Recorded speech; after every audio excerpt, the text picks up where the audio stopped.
Salam Institute Movie Lovers. Gimana kabarnya nih? Semoga selalu diberikan kesehatan dimanapun kamu berada. Nah, makin menarik nih lanjutan episode drama No Gain No Love. Yaps, drama Spice Up Our Love. Without any further ado, check it out. Scene diawali pada suatu malam yang sunyi. Yunbora menatap sedih dan membawa pisau, melihat laki-laki yang sedang makan malam bersama di restoran. Tatapan mata yang tajam Yunbora seperti siap-siap ingin killing the man on the restaurant. Saat ingin melancarkan aksinya, tiba-tiba polisi datang mencegah Yunbora. Yunbora dibawa ke kantor polisi. Namun di film kali ini Yunbora bernama Soo-young, wanita berusia 29 tahun, wanita tercantik dengan pekerjaan ahli gizi. Di kantor polisi, Soo-young menjelaskan kenapa dia bisa membawa pisau dan ingin mengkill pacarnya. Ternyata dia memotong buah bit untuk menggantikan sajian makanan bosnya. Keinginan aneh bosnya lah yang menyapa dia bisa memotong buah bit di hari jadian Soo-young dengan pacarnya. Keesokan harinya di tempat kerja Soo-young, dia datang membawa makanan dan melemparkan makanan itu ke pacarnya. Pacarnya adalah sekretaris Kim. Semua orang kaget. Lalu sekretaris Kim mengajak Soo-young untuk masuk ke lift dan menjelaskan kenapa dia bisa berselingkuh dan makan malam di restoran kesukaan Soo-young. Sekretaris Kim meminta putus dan Young-san. Soo-young pun kaget akan keputusan itu. Soo-young frustasi dan akhirnya pergi ke bar dan minum sendirian. Mendengar laki-laki di sampingnya mengatakan lagi, buatkan lagi minumannya. Soo-young pun ingat akan bosnya yang meminta hidangan makanan.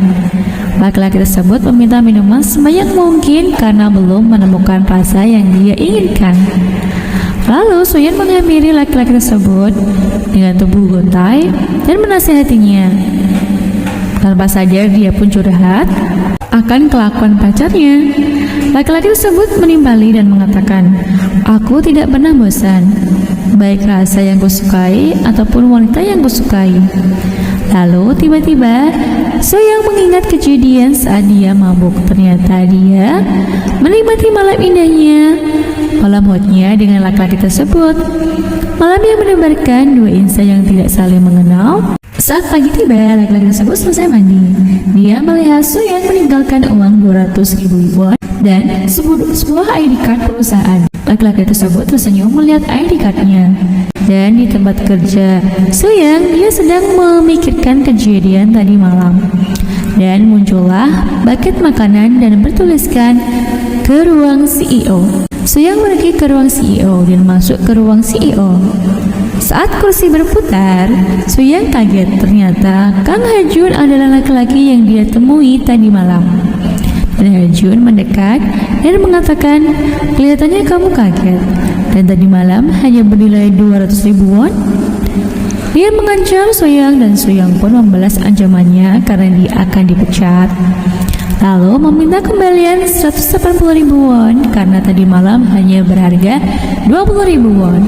Saat jam makan siang, Soo-young menyiapkan makan siang Ha-jun. Namun tiba-tiba Ha-jun menginginkan makan siang bersama di kantin karyawan. Begitupun hari-hari selanjutnya. Soo-young menyiapkan makanannya.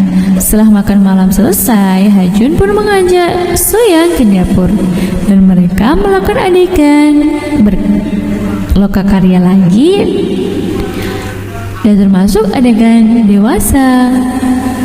Di tempat lain di rumah Ha-young, Yunbora dan Hee-sung sedang membicarakan keberhasilan novelnya. Penggemarnya semakin banyak.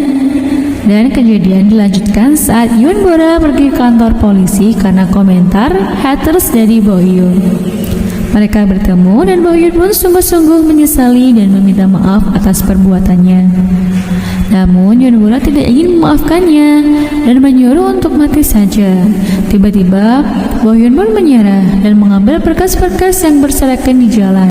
Muncullah truk dari arah Bohyun dan Yunbora melihat ketika truk itu menabrak Bohyun dan Yeonbora pun pingsan. Saat terbangun dari pingsannya, Yeonbora diperiksa oleh dokter dan dokter itu mengatakan, "Apakah kamu sudah sadar, Nona?" Yeonbora bertanya, "Aku di mana?" "Kamu ada di rumah sakit," nanya Yeonso. Tiba-tiba tubuh Yeonbora berubah menjadi tubuh Yeonso atau Suyeon. Bohyun tiba di rumah sakit dan tiba-tiba Hajun berubah menjadi Bohyun. Suyeon pun bingung kenapa semua berubah. Dia mengira itu hanya mimpi. Dia pun berlari menghindar dari Bohyun karena dia takut mengulangi kejadian bersama Hajun. Dia pergi berlari naik bus dan kejadian-kejadian aneh mulai dan tidak masuk akal pun terjadi.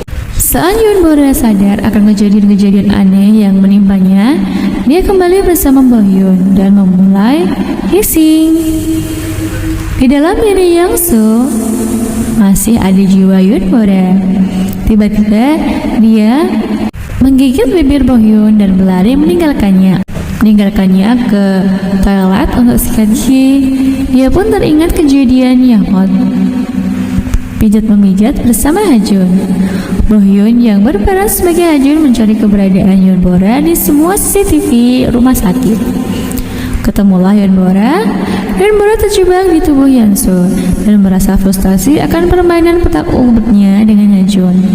Dia berpikiran negatif. Dia ingin mengakhiri dunia ini jika tokoh utama dalam cerita meninggal. Tiba-tiba Yeonbora melompat dari gedung dan dengan sigap dan perkasanya Bohyun menangkap Yeonbora ke pelukannya.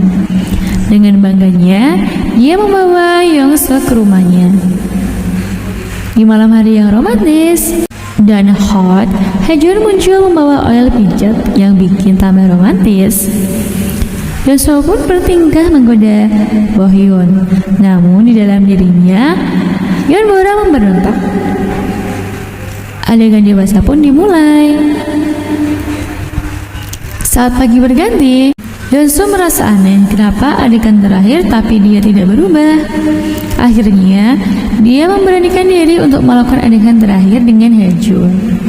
Dan dia bertingkah hot dan seksi di depan Hajun baru.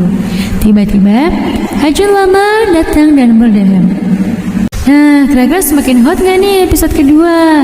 Subscribe dan stay tune terus di Bisu the Movie. Don't forget like, share, and subscribe pasti. Thank you for watching.